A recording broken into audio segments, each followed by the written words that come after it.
Jeff Reinbold is the president and CEO of the National Park Foundation, leading the nonprofit arm that helps care for one of America's greatest resources, our national parks and historic sites. Our national parks are a treasure, but would not be able to operate without the support of Americans everywhere. And with more than 30 years experience in our parks, Jeff Reinbold has also served as superintendent of the National Mall and Memorial Parks in D.C. and oversaw the creation of the Flight 93 National Memorial in Pennsylvania, which commemorates the lives lost stopping the flight from reaching D.C. on September 11th.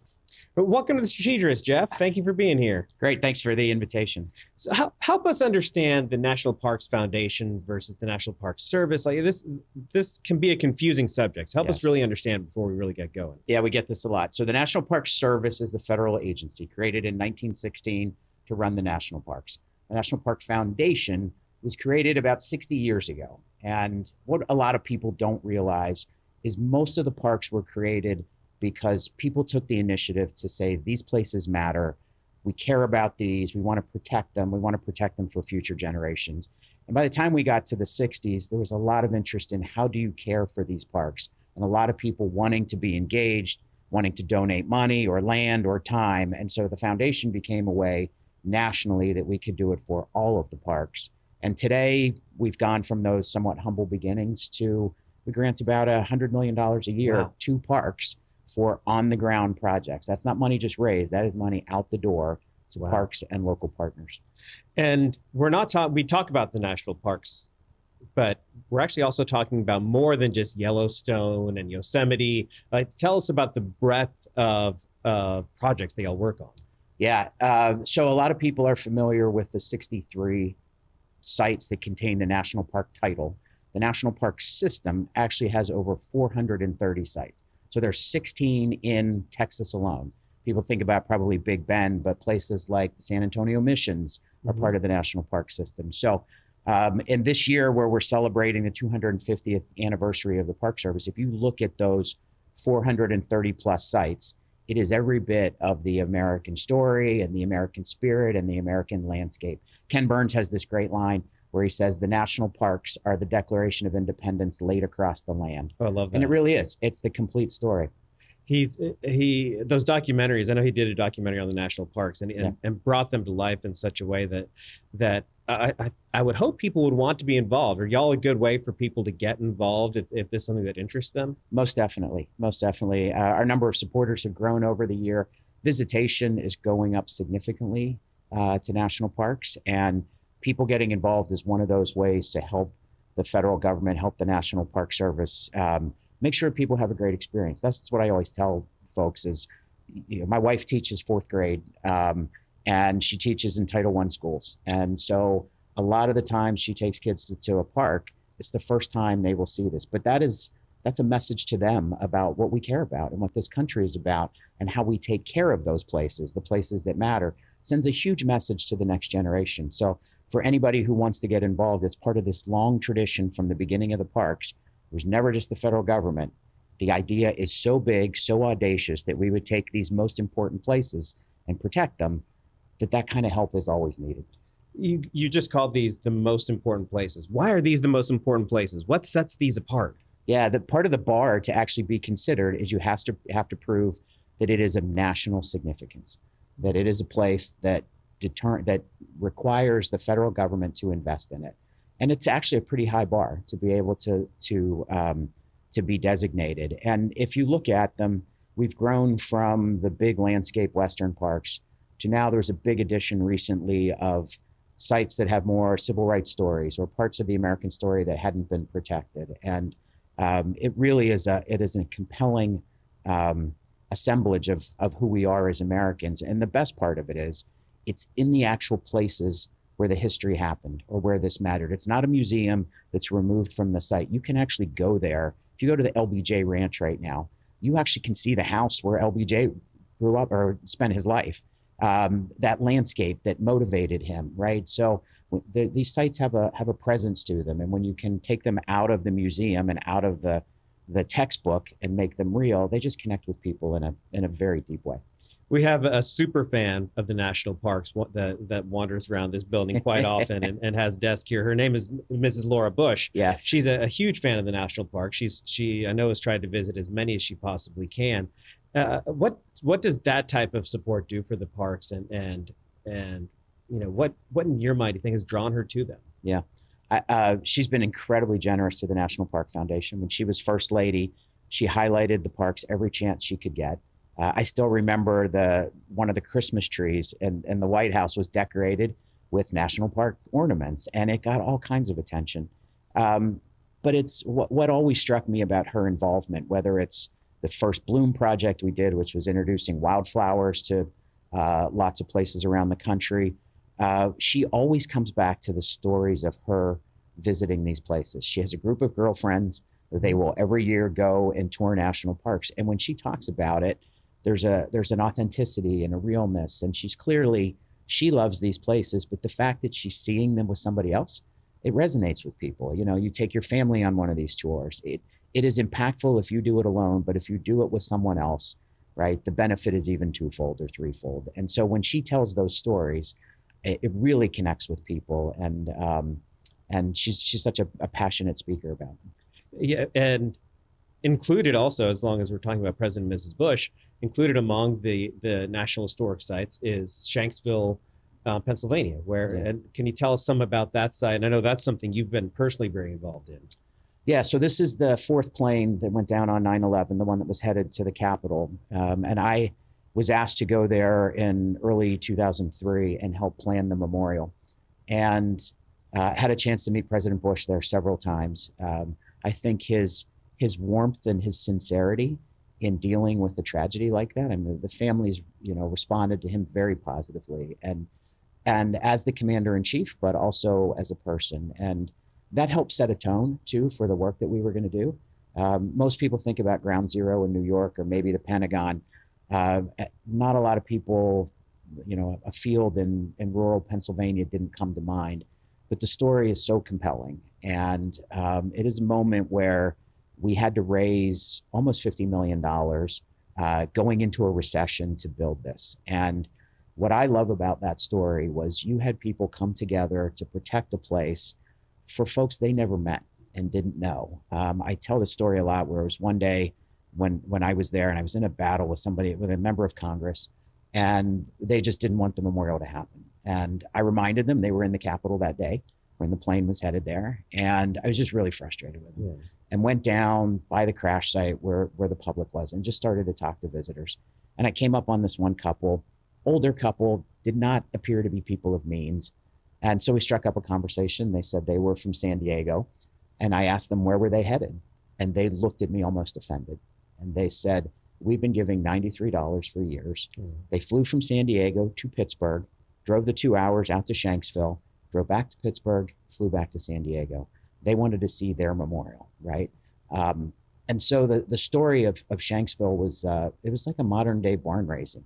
It was a community and a country coming together to say, this place matters. We want to protect it. We want to send a message to the future generations, not just about what these people on the plane did, but how we responded as a nation. It's incredibly powerful. How do you memorialize a site like that, where people were? Those were the heroes on that plane who knew what they were doing when that they weren't going to get off of that plane. Yeah. How do you memorialize that in a way that does that justice? It's a tough one because a lot of people came in expecting it's a memorial. There has to be an architectural element or there's a thing, and the field is so big there that we did an international competition, and the solution to it I thought was genius.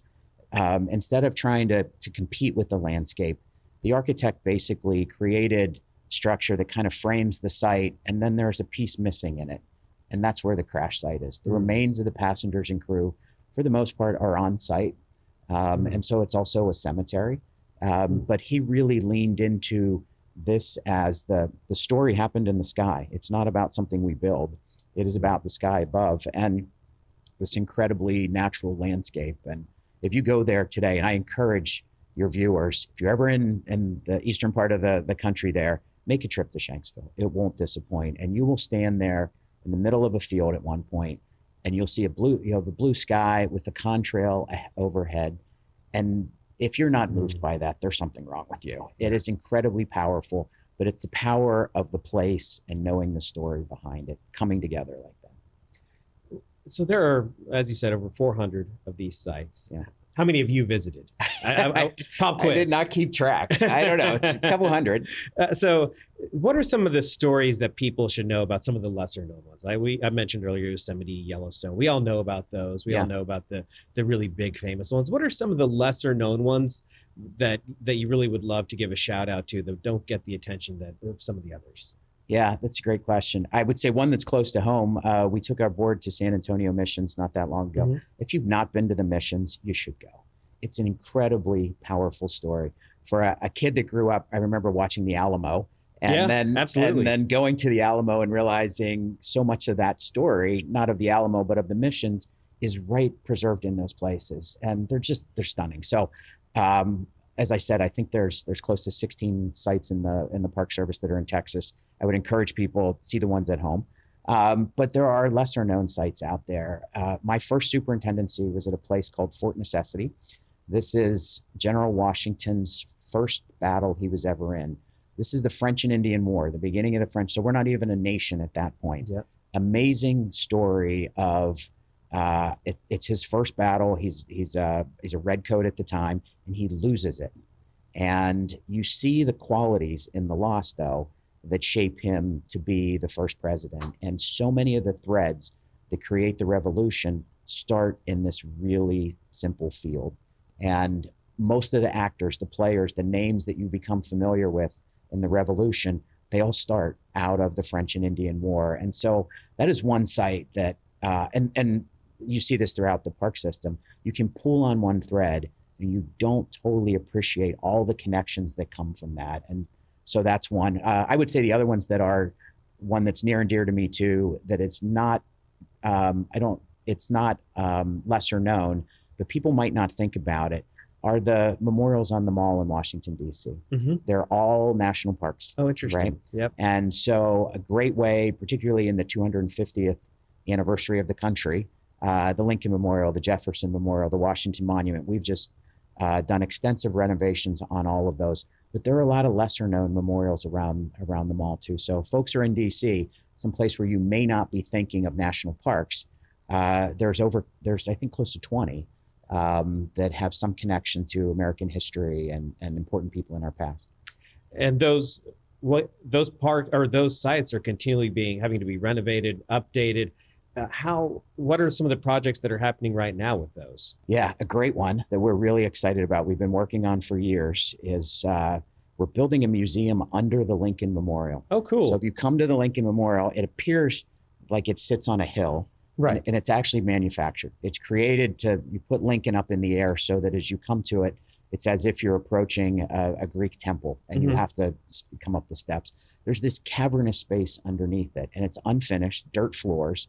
And we're creating basically a glass box in there where you can go see this space and this amazing AV program, which will project into the space that tells the story of Lincoln, the story of the memorial. And that's an amazing place where history has happened. It's gained a lot of its historical importance after the site was dedicated. The civil rights movement that comes out of it, all the things that people think about the Lincoln Memorial, is a complete different symbolism than what was intended.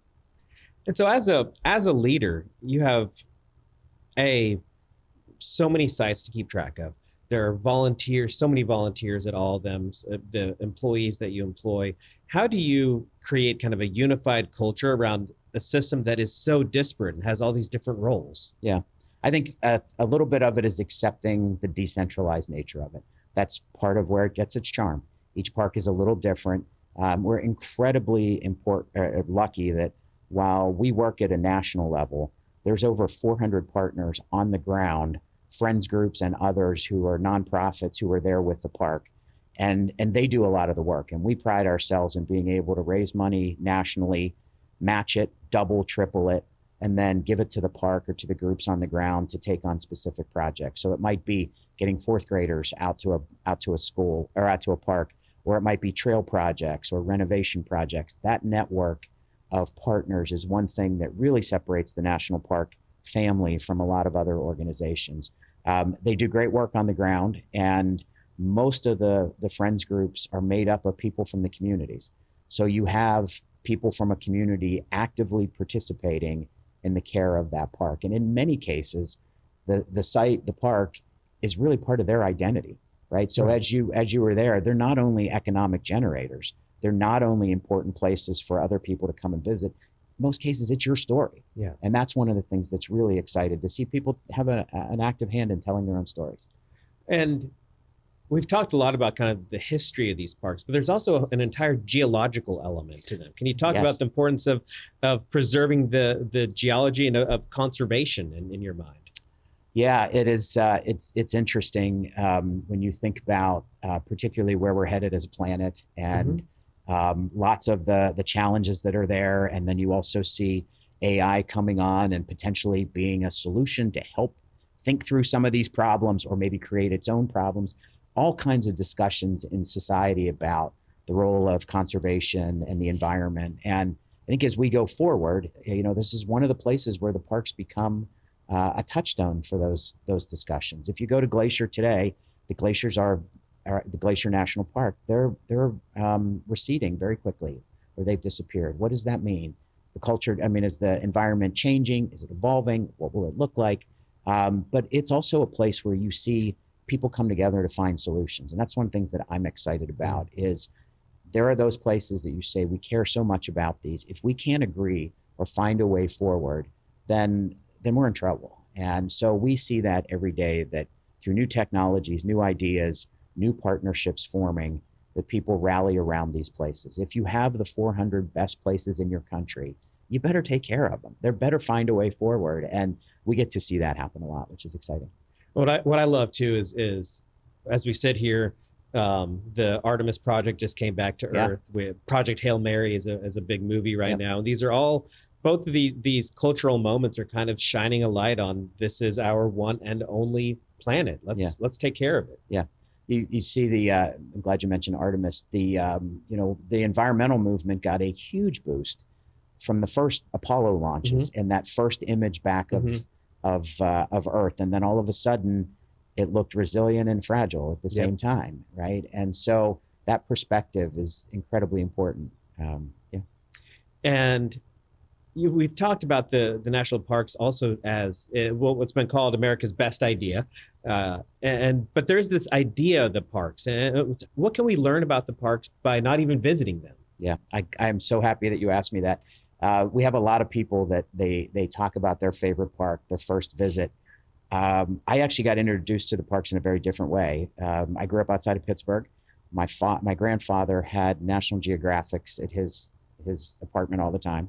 And when I would go visit him, I would read those and really get interested in the parks in there. And I realized this is a guy who was curious about the idea of parks, bought into parks, and never visited them. And I want to make sure with the National Park Foundation that our tent is big and the flaps are open, and we invite everybody to come and join us, whether it is you had that amazing experience or you as an American think these places need to be protected, even if I don't go.